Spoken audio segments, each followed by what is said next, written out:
जुनैद मुस्तफ़ा साहब एबटाबाद से पूछते हैं, इमाम के लिए नमाज के बाद मुक्तदियों की जानिब रुख करके दुआ करना कैसा है?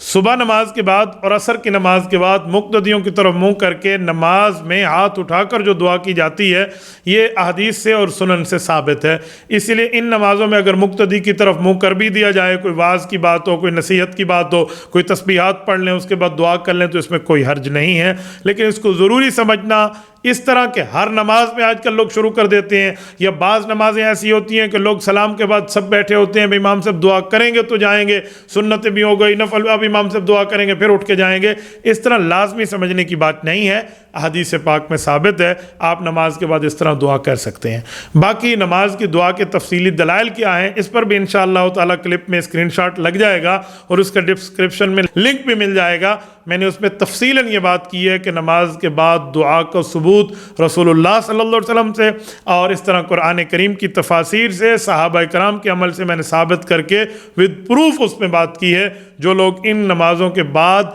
दुआ का इनकार करते हैं, वो लोग ठीक हक वाली बात उस हद तक करने में, उस हद तक हम उन्हें हक बजानिब नहीं समझते, क्योंकि हकीकी बात जो है वो हमने आपकी खिदमत में उस क्लिप के अंदर रख दी है। ये नहीं है कि मैं किसी पर कोई कुफर का और बातिल का फतवा दे रहा हूँ, मैं एक हकीकत है, वो कहते हैं एक हकीकत है जो हुआ चाहती है आशकारा, मुद्दा मेरा किसी की आबरू रेज़ी नहीं।